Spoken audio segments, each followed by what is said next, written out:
Welcome to day 8 of Spooktober. In this haunt, we will find out that any building can become a makeshift hospital for those wounded in wars. Let's begin, shall we? In 1863, the people of Adams County were proud of their new county courthouse. Built on the southwest corner of Baltimore and Middle Streets between 1858 and 1859. It was practically new when Union soldiers marched past on the late morning and early afternoon of July 1st, 1863.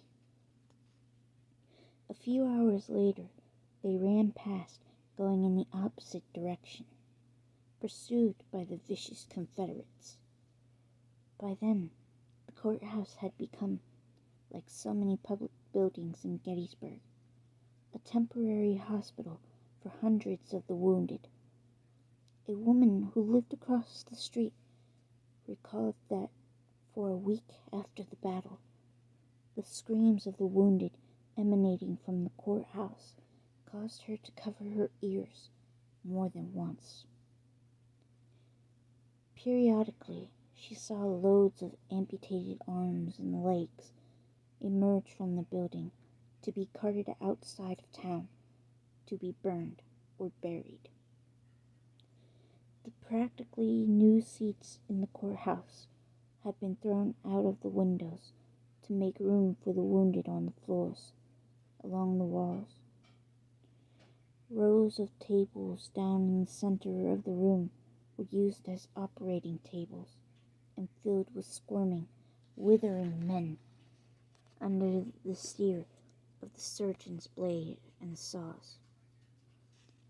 For a week, surgeons, orderlies, officers, and the wounded made their way up and down the halls throughout the building on their missions of mercy and horror. After the soldiers left, the courthouse was not quite so new anymore. Blood stained the walls and floors, and new chairs had to be acquired. Then the courthouse got back to work as usual, tending to the common criminals and dissatisfied countyans. So the souls that have passed along the corridors and through the doorways of the old courthouse in Gettysburg are many of the varied, from soldiers, generals, and presidents. Dwight D. Eisenhower came to the courthouse to register to vote during his bid for presidency, to common criminals. And though they have physically left the building, it seems that there may be elusive remains of many of them left that remain because of, or beyond the power of their own will. The courthouse is used 24 hours a day for miscreants. Don't punch a time clock. Felony is round-the-clock occupation. Law enforcement officers often work in the old courthouse long after their patrol shift is finished, preparing the necessary paperwork that accompanies justice. One thing police always do when they enter the building at night is to relock the door behind them so that no unauthorized people can enter from behind and surprise them. One officer, who has been at the courthouse late at night often over his long career, has seen a strange, hazy mist about the size of a man levitate slowly across the courthouse lobby from one side to the other, at least 10 or 12 times. Imagine being alone in the lobby of that building where murderers, soldiers, and doctors once walked.